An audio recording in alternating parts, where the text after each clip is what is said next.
il a 20 piliers. Les voûtes sont à 6 mètres de hauteur et l'eau pouvait monter jusqu'à 5 mètres.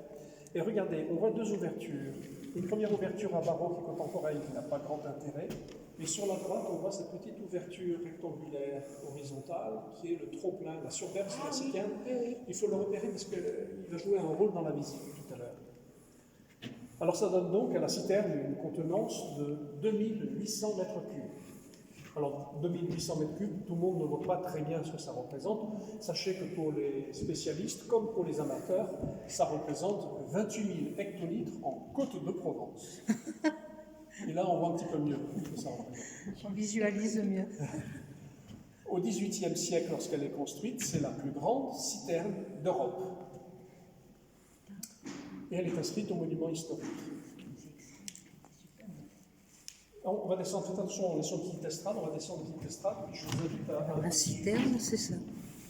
Et l'escalier, là, il sert à quoi? En pierre. On en parle tout à l'heure, si vous voulez bien. Oui. Mais il est super, là. Oui, il est magnifique.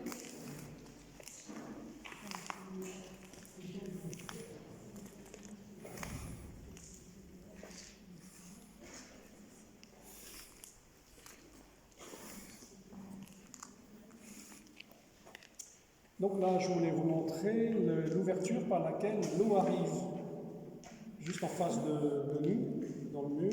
Ah oui. C'est par là, c'est ça, c'est le déversoir. Donc derrière cette ouverture, on a un souterrain qui va passer sous les allées du parc et qui va rejoindre le bassin de décantation dont je vous parlerai plusieurs fois, et qui fait le tri branches, feuilles et pierres. Alors il faut bien comprendre que lorsqu'on a ces gros orages d'automne, ces pluies qui viennent, en réalité ici, c'est une rivière qui sort. Et le flot est tellement puissant qu'il arrive au niveau des deux derniers piliers que vous apercevez au fond.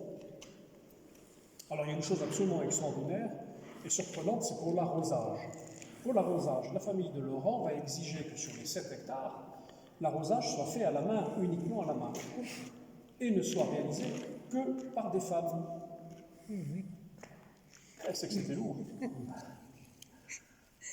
Alors, regardez par cette ouverture qui n'avait pas de barreaux, bien entendu, c'est par là qu'elle sortait les seaux.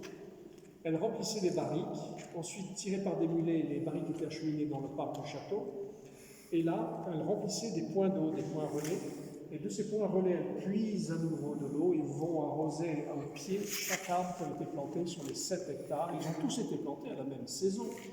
Donc c'est un travail colossal, ce sont des milliers et des milliers d'arbres qu'il faut arroser. On ne va pas en oublier un seul, ils sont tous numérotés.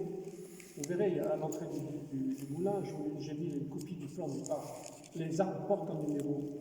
C'est un travail là aussi colossal.